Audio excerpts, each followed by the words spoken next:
There can be no doubt that it is necessary at times to take a step back and retrospectively analyze the efficacy of our work, both here in Congress as well as the administration's implementation of the laws that we passed. I want to say that I'm proud of the votes that I took to deliver for the American people during the hardest days of the pandemic. And I don't need to remind my colleagues the depth of the pain that our constituents, all of our constituents, felt at times.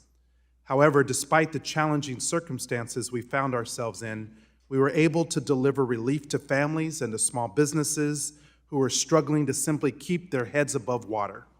We were able to ensure 6.5 million working families could keep a roof over their head with the emergency rental assistance that we provided for.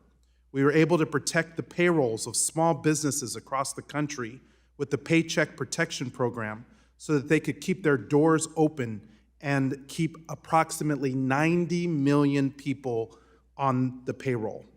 When state and local governments faced historic shortfalls, we were able to make them whole and to preserve the services that our constituents rely on every day. That includes public safety, healthcare workers, first responders, police and fire, all that are essential to our quality of life. So I'm happy to take a look back at the challenges that we faced, as long as we, as you said, Mr. Chairman, keep in mind that there were successes. So I hope that we don't forget that. These programs were vital lifelines to Americans at a time when uncertainty and fear dominated their lives. And I want to commend my colleagues for following up on our efforts from the last Congress and taking time today to ensure that these programs are working as Congress intended. Of course, there are lessons to be learned, and I'm eager to be educated on how we can better prepare for whatever may come next. Now, I've been sounding the alarm for years on the fraudsters and the thieves that have been ripping off American taxpayers and blocking honest applicants from accessing the support they need.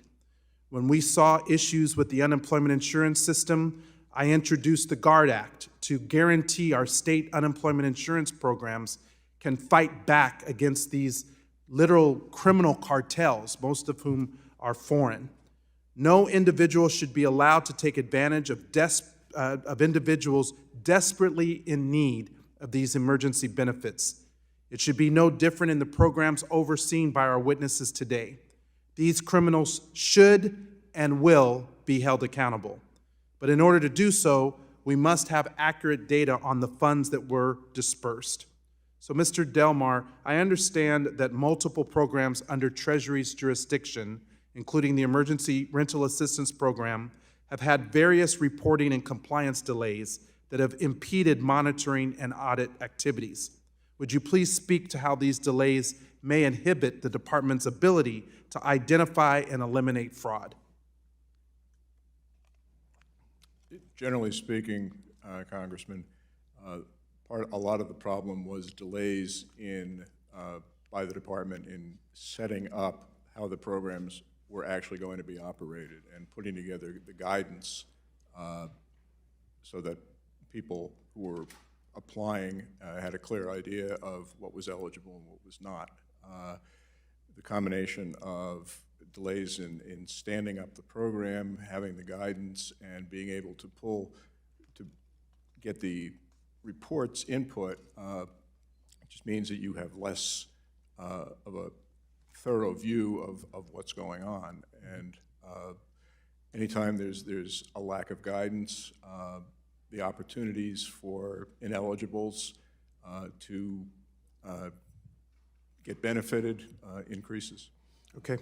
I'm going to follow up with this last question. I'd like to ask you to respond in writing, but I'm concerned about the implementation of the community development financial institutions and the minority depository institutions and the funds that we need to ensure are getting to the marginalized and underserved communities. So if you would please respond in writing to the question that I will submit for the record. And with that, I yield back.